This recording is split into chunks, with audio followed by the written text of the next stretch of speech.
안녕하세요. 오늘은 좀 특별한 주제를 가져왔습니다. 물리학 개념인 맥스웰 볼츠만 분포.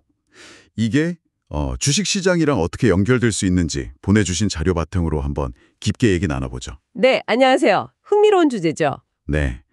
그래서 이번 분석 목표는요. 이 물리학 개념을 좀 쉽게 이해하고 또 이게 금융시장, 특히 당신의 투자 관점에서는 어떤 비유적인 통찰, 이걸 줄 수 있는지 알아보는 거예요. 그렇죠. 기체 분자 속도랑 주가가 무슨 관련이냐 뭐 이렇게 생각하실 수도 있는데 맞아요. 저도 처음엔 그랬어요. 자, 그럼 바로 한번 파헤쳐 볼까요? 네, 그 맥스웰 볼츠만 분포라는 건요. 쉽게 말하면 특정 온도에서 어떤 상자 안에 기체 분자들 있잖아요. 네네. 걔네들이 얼마나 다양한 속도로 움직이는지 그걸 보여주는 일종의 통계 지도라고 보시면 돼요. 아, 통계 지도요?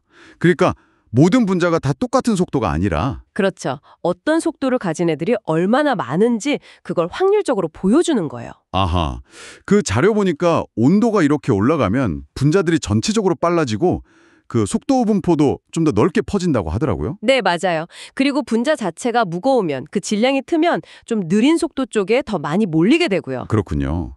그래프 모양도 보니까 완전 대칭적인 그런 종 모양이 아니라 약간 한쪽으로 좀 쏠린 그런 비대칭적인 모양이던데요. 정확히 보셨어요. 그래서 뭐 최빈 속도니 평균 속도냐는 개념들이 있는데 중요한 건 그 값들이 다 조금씩 다르다는 거예요. 그게 바로 비대칭성을 나타내는 거고요. 수학적인 건 뭐 복잡하니 넘어가더라도 그 분포 자체가 실제로 기체가 퍼져나가는 현상이나 뭐 천문학 같은 데서도 쓰인다는 게 중요하죠. 와, 아니 근데 진짜 이게 어떻게 주식시장이랑 연결이 되는 건가요? 그게 제일 궁금해요.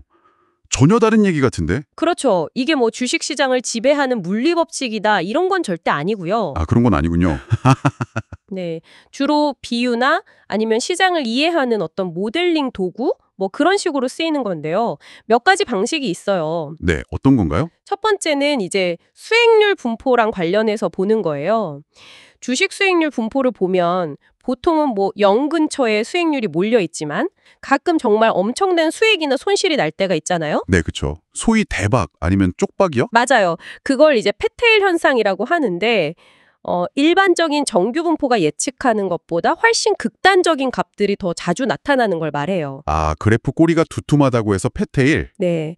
근데 이 맥스웰 볼츠만 분포의 그 비대칭적인 모양이 이런 패테일 현상을 설명하는데 뭐 참고가 될 수 있다 이런 시각이 있는 거죠. 흥미롭네요. 또 다른 건요? 두 번째는 투자자 행동에 대한 비유인데요. 분자의 속도를 투자자가 정보에 반응하는 속도 아니면 매매 빈도 이런 걸로 보는 거예요. 아, 반응 속도요? 네. 어떤 투자자는 뉴스 뜨자마자 막 사고 팔고 하잖아요. 그런 분들은 고속 분자. 단타 매매하시는 분들? 그렇죠. 반대로 또 어떤 분들은 그냥 묵직하게 길게 보고 투자하시죠. 이런 분들은 저속 분자. 이렇게 시장 안에 다양한 속도의 투자자들이 섞여 있는 모습이 맥스웰 볼츠만 분포랑 비슷할 수 있다는 거예요. 아, 시장 참여자들의 속도 분포 같은 거군요. 재밌네요. 네. 그리고 마지막으로는 에너지랑 변동성 비유도 가능해요.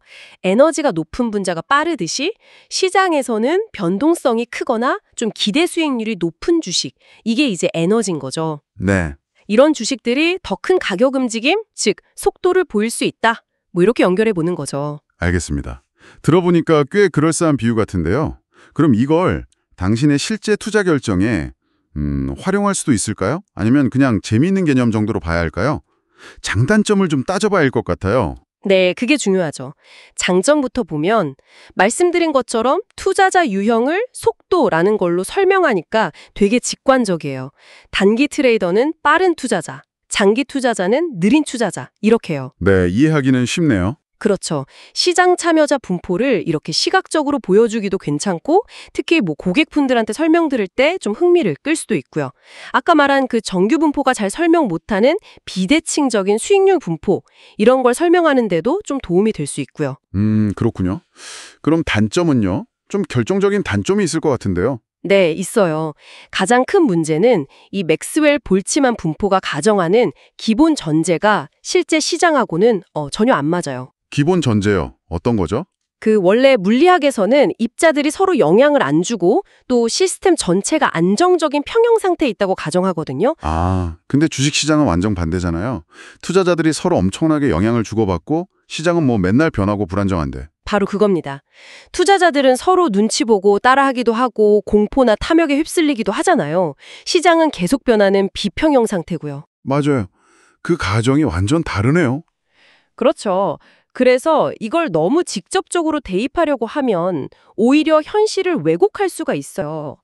그리고 수학적으로 정확히 적용하기도 사실 좀 복잡하고 어쩌면 다른 통계 모델이 더 닮아질 수도 있고요. 괜히 더 복잡하게만 느껴질 수도 있겠네요. 네. 전문가가 아닌 분들께는 좀 거부감이 들 수도 있죠. 그렇다면 이 분석, 당신은 이걸 어느 정도로 신뢰해야 할까요? 그래서 우리가 여기서 뭘 얻어가야 하는 거죠? 핵심은 이거예요. 이 분포는요, 미래 수익률을 딱 맞추는 그런 예측 도구가 절대 아니라는 점. 예측 도구가 아니다. 네. 그보다는 현재 시장 상태나 투자자 행동을 설명하고 묘사하는 일종의 렌즈라고 생각하시는 게 좋아요. 아, 렌즈요? 예를 들어서 지금 시장에 단기 투자자가 많은지, 장기 투자자가 많은지 이런 시장 상태를 설명하거나 투자자 유형을 뭐 고속, 저속 이렇게 분류하는 데에는 꽤 쓸모가 있어요. 신뢰도를 굳이 숫자로 매기자면 한 70에서 85% 정도는 된다고 봐요. 설명하고 분류하는 데는 꽤 높네요. 그렇죠.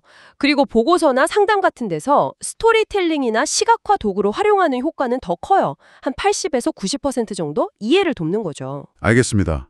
그럼 예측은 어느 정도 수준인가요? 그래서 얼마 벌 수 있냐? 이게 사실 제일 궁금한데. 그렇죠. 근데 실제 수익률 예측 능력은 솔직히 매우 낮다고 봐야 합니다. 한 30에서 50% 될까요? 이걸로 돈 벌 방법을 찾기는 어렵다는 거죠. 아, 예측력은 많이 떨어지는군요. 네, 그래서 정리하면 시장 구조나 참여자 행동을 정성적으로 이해하는 데는 도움이 돼요. 한 70% 정도 신뢰 수준으로요. 하지만 어떤 구체적인 투자 결정을 내릴 때는 이걸 메인으로 쓰시면 안 되고 다른 핵심 지표들과 함께 그냥 보조적인 관점으로만 참고하셔야 합니다. 명확하게 정리해 주셨네요. 그러니까 완벽한 모델은 아니지만 시장을 좀 다른 각도에서 볼 수 있게 해주는 그런 새로운 렌즈 하나를 얻었다. 이렇게 생각하면 되겠군요. 네, 맞습니다. 분자들의 속도 분포라는 관점에서 시장 참여자들의 다양한 행동 패턴을 한번 생각해 볼 수 있다는 것 자체로도 의미가 있죠. 그렇네요. 오늘 물리학 개념을 통해 시장을 보는 독특한 관점을 배운 것 같습니다. 비록 비유적이긴 하지만요. 마지막으로요. 당신께서 한번 이런 질문을 곱씹어 보시면 어떨까 싶어요. 만약에요, 투자자들의 속도 분포를 이 모델로 어느 정도 설명할 수 있다고 가정해 봅시다. 네. 그러면 갑자기 아주 큰 뉴스 같은 외부 충격이 왔을 때 이게 시장의 온도를 확 변화시킨다고 볼 수 있잖아요. 아, 시장의 온도 변화? 그렇죠. 그랬을 때 그 변화가 투자자들의 속도 분포에는 어떤 영향을 미칠지, 그리고 혹시 그 변화 패턴을 우리가 예측할 수도 있지 않을까? 이런 질문이요. 뭐 더 깊이 탐구해 볼 만한 주제라고 생각합니다.